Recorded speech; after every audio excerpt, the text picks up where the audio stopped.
Hello, honeys, and welcome to our second ever Personal Pinup.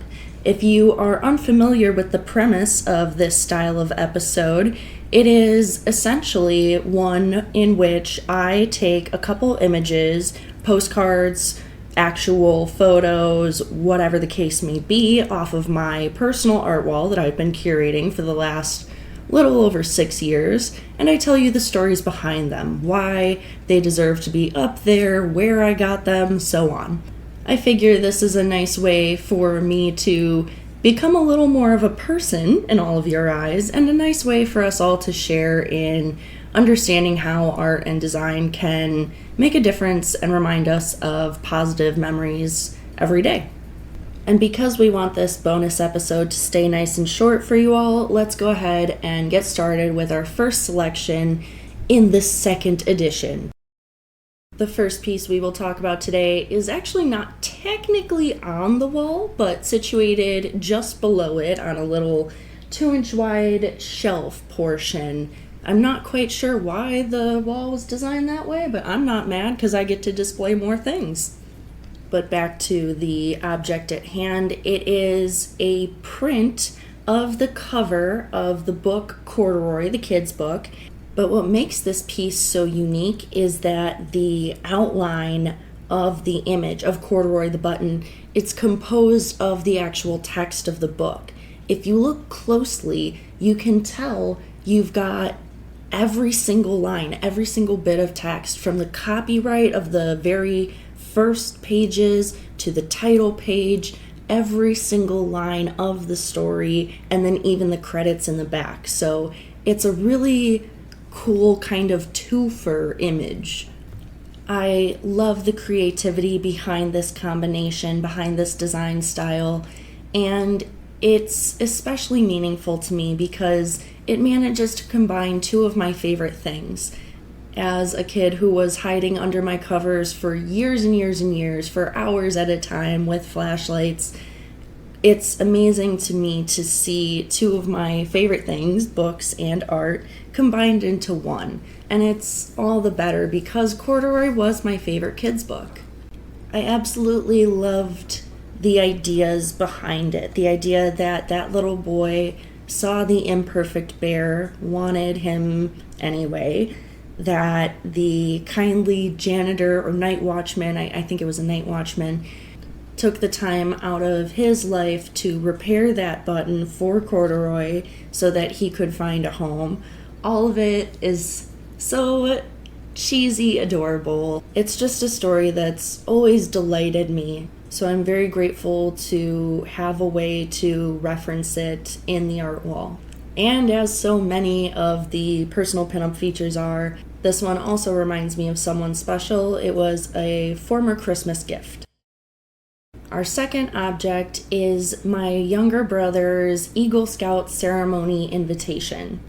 The sort of special memory behind this one is that I made the trip home from school for it because I was unable to go to his high school graduation, which would have been later in the spring because I would have been studying abroad in Spain. So it was very important to me to make it to this ceremony and recognize at least one of his major events for the year, and I'm very glad that I was able to make that happen. The event itself was a really great memory for the family because the ceremony itself was neat, lots of intricate little parts. Of course, everyone was super proud, family, friends alike, everybody who got to be present for him, which I was happy to see so many people acknowledge his success and show up for him. Now, to be perfectly honest, honeys, Ben and I have not always had a wonderful relationship. We often fought when we were growing up, but we have now reached a point in our lives and maturity levels where he's impressive and I'm going to brag about it. Not only is this accomplishment impressive in the sense that only 5 to 6% of Boy Scouts actually earn the rank of Eagle Scout, he also got every merit badge up to a specific cutoff year. I think it was 2017 or 2018. And that accomplishment is only achieved by less than 1/2 of 1% of Scouts. So my younger brother is in like the 99.99999 percentile. He is now at University of Minnesota studying fluvial geomorphology. Guess how many tries it took me to learn that word? But what it means is he studies basically how rocks, land, and water interact across time. So, of course, the invitation is on the art wall because it reminds me of this wonderful event, everything I have to be proud of my family for accomplishing. It also is, of course, aesthetically pleasing and fits into the color scheme. Our next piece, you've heard me mention my Camino trip before in our first episode of Personal Pinup. That was the 500-mile-long pilgrimage hike I did from the Pyrenees all the way to the Atlantic coast of Spain last summer, and I decided to include this one because even though it is technically my halfway completion certificate, it's also technically the only one I have. Because I chose to bike the last 3 days of my trip, which pros and cons to biking alone, I remember now why I have often tried to avoid it. And despite going out of the traditional path of the Camino, going to the city of Lugo for a day, I didn't technically meet the kilometer requirement in order to get a quote-unquote totally complete certificate. I tried to make my case, but unfortunately got shut down. However, honeys, this is all right. This is good enough for me to have this halfway certificate because I know I completed it, and it's still a very interesting document. It is very much in ye olde fancy manuscript style with different color letters and titled cases appearing randomly across the page with various sentences. It's got little decals like a decoration of a dragon across the top. It has my complete name, the seal of the nation of Spain, all sorts of things that legitimize it in the eyes of myself and anybody else who cares to look at it. I remember the day that I earned this certificate was a pretty interesting one. I spent part of the afternoon just bouncing around the town that I was in, can't think of the name off the top of my head, before the church that handed them out, the certificates, reopened after lunch. I went in and I enjoyed the architecture, the small library that they had, as well as some of the artifacts and art that they had on display. There were some very detailed and fascinating frescoes across some of the walls. Very beautiful place. Very happy to have waited it out long enough to have seen it. Where things started to go a little south is as I was getting ready to leave. I noticed the sky was darkening a little bit, wind was picking up a little bit, and I figured that probably meant that it would be raining overnight. So I continued on to the Camino path again in the anticipation of walking on to the next town where I'd made my reservation. Well, honeys, I get maybe 2 miles, if that, outside of this town where the church was, and it starts downpouring, thunder rumbling, lightning striking all over, and I am scared.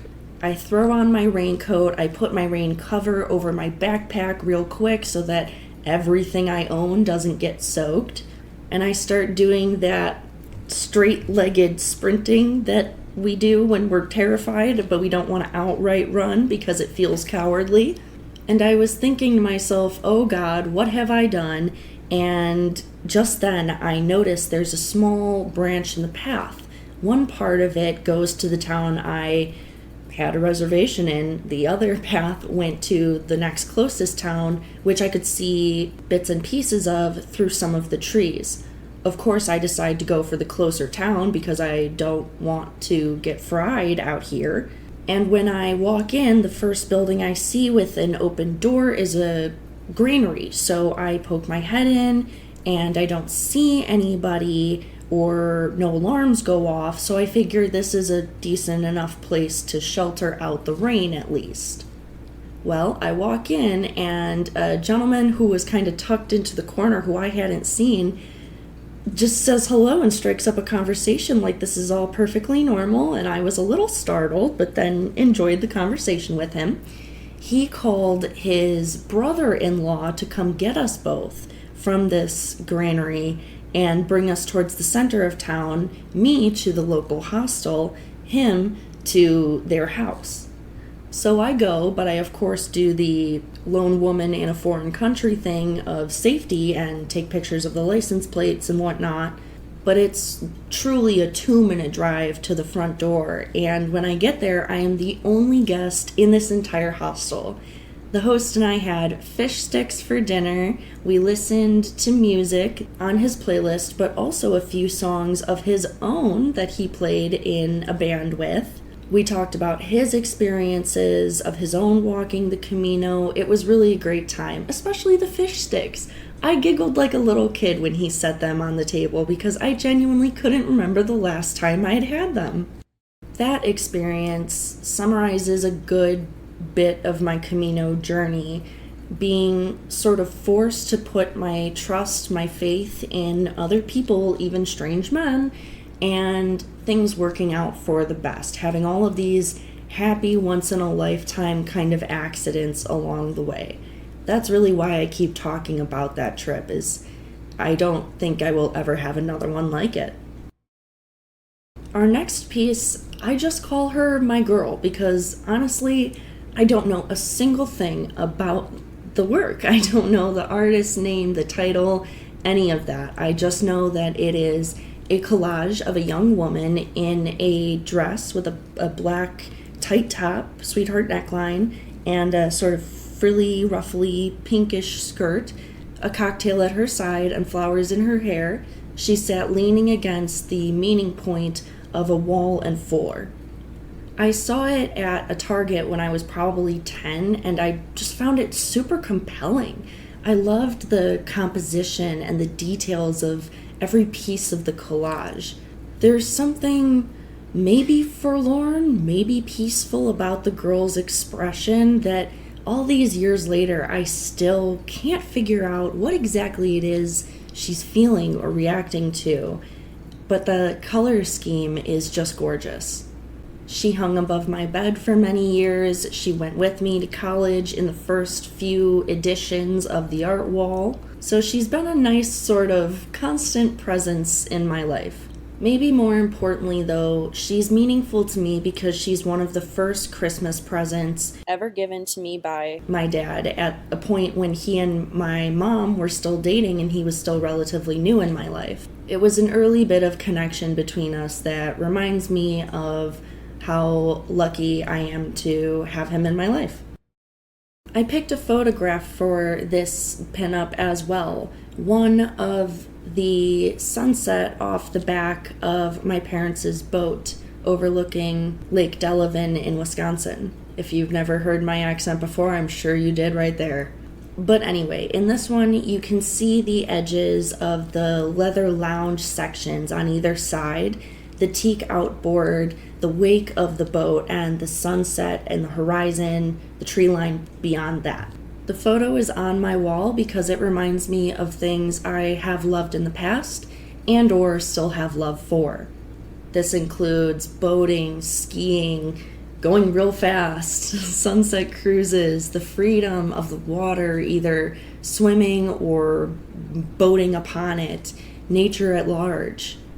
And as far as the past goes, it reminds me of the lake house itself and the good times that I had there. Yes, I know, financial privilege, but it's true. I experienced a lot of joy in the things I got to do and the water-centric lifestyle that we had at that point. Looking at it reminds me of the things I accomplished by learning to ski and wakeboard and kneeboard and whatever. The fun I had with my friends and family members, tubing all day, every day, that sort of thing. It equally reminds me to be present, to reflect on times both past and present, to relate to my surroundings. There are times I get a little too worried about what might come next. It's a nice image to ground myself a bit with.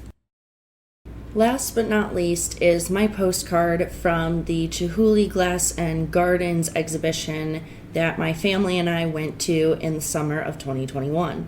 The memories associated with this postcard are of an amazing vacation despite me having a broken right arm. The story behind said broken arm is a bit of a long one, so we'll just skip it by saying that there was a small accident. But because we had already had this vacation booked and planned for months, and I was already a couple weeks into wearing my cast, we went anyway. The exhibition took place in Seattle, like right underneath the Space Needle, which is a neat thing to be surrounded by glass art and looking up at an architectural wonder. Seattle is just a very neat city in general, though it is very steep. There's lots to see and do. It's pretty easy to avoid tourist foot traffic if you avoid Pikes Peak and the immediate surrounding area, and it's got just to die for seafood. The vacation was made all the better by the way we did it. After those few days in Seattle, we began circling the west and north side of Olympic National Park, staying a few days in a few different towns. The hiking and the landscape was absolutely breathtaking, honeys. The mountains, the wildlife, the fog, and the forests. It was so tranquil and so refreshing.